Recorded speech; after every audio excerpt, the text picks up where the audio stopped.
introduire le grand mystère de la passion du Seigneur, parce que traditionnellement, il n'y a pas d'homélie après l'Évangile, évidemment.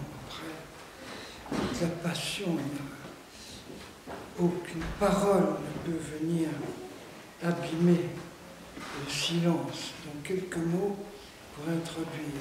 D'abord, vous avez vu que les fresques sont presque toutes voilées de violet. C'est une très vieille coutume.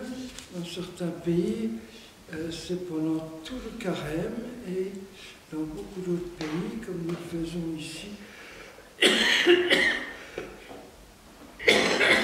et c'est pendant la Semaine Sainte pour nous montrer que le péché nous sépare, nous coupe du ciel, et que c'est la part de Jésus qui nous réouvre la porte du royaume. Alors pour faire le lien, nous allons d'abord entendre ce qui s'est passé le soir de la Passion, parce que ça ne vient pas dans les lectures de la liturgie d'aujourd'hui.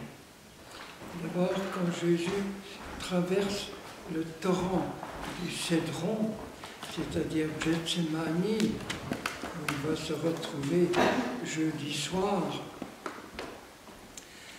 et comme il connaît très bien l'Écriture, il a dû penser à la fuite du roi David, chassé par son propre fils Absalom, qui a fait un coup d'État. Et David, avec ses serviteurs, traverse, mais dans l'autre sens que Jésus aujourd'hui, le même torrent, du même Cédron, en pleurant et les pieds nus. C'est très impressionnant, comme chassé par son propre enfant. Et alors c'est le soir, en arrivant à Jérusalem, qu'il y a quelques Grecs, des prosélytes, des amis d'Israël, venus de différents pays, et qui veulent voir Jésus. C'est très impressionnant. Et donc Philippe,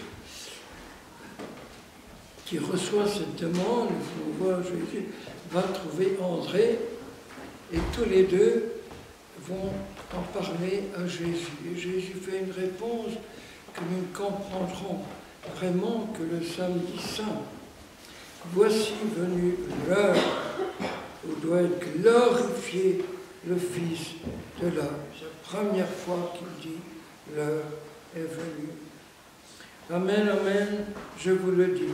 Si le grain de blé tombé en terre ne meurt pas, il demeure seul.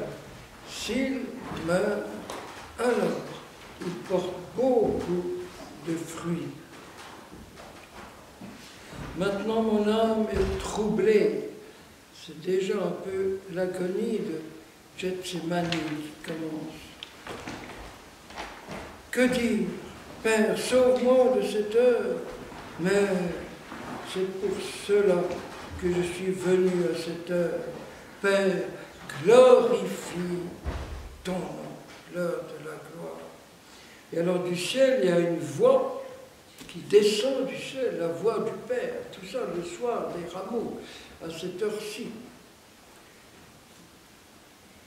Je l'ai glorifié, et de nouveau, je le glorifierai. Alors tout le monde croit que c'est un coup de tonnerre, d'autres gens disent ben, c'est un ange qui lui a parlé, et Jésus répond, ce n'est pas pour moi qu'il a eu cette voix, mais pour vous. Donc il y a eu cette intervention directe du Père au soir des rameaux. C'est maintenant le jugement de ce monde, maintenant le prince de ce monde va être jeté bas, et moi, une fois élevé de terre, j'attirerai tout à moi.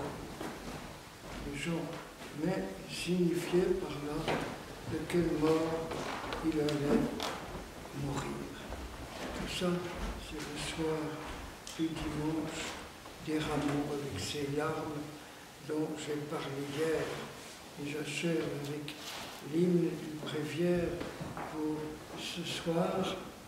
Elle est bien balancée, elle fait bien le lien en toute la joie des rameaux ce matin et toute la détresse de la passion ce soir. Alors, quand je vous fais un petit signe, vous dites « Hosanna, béni sois-tu, Seigneur ». Pour la dernière fois aujourd'hui. Voici que s'ouvrent pour le roi les portes de la ville. Hosanna, béni sois-tu, Seigneur. Pourquoi fermez-vous sur moi la pierre du tombeau dans le jardin? Je viens monter sur un ânon en signe de ma gloire. Hosanna, béni sois-tu, Seigneur. Pourquoi me ferez-vous sortir au rang des malfaiteurs et des maudits? Vos rues se drapent de manteaux jetés sur mon passage. Hosanna, béni sois-tu, Seigneur. Pourquoi souillerez-vous mon corps de pourpre et de crachat, mon corps livré? Vos mains me tendent les rameaux pour l'heure du triomphe. Hosanna, béni sois-tu, Seigneur. Pourquoi blesserez-vous mon front de ronces et de roseaux en vous moquant? Les sourds entendent les muets bénir le Fils de l'homme. Hosanna, béni sois-tu, Seigneur. Pourquoi hurlerez-vous si fort? À mort, crucifie-le, crucifie-le. Je vois que dansent les boiteux le long de mon cortège. Hosanna, béni sois-tu, Seigneur. Pourquoi vouloir percer des clous les mains qui ont pitié, pitié de vous? Vos yeux guéris d'aveugle-nez contemplent ma victoire. Hosanna, béni sois-tu, Seigneur. Pourquoi m'ouvriez-vous le cœur sur l'arbre de la croix comme un agneau?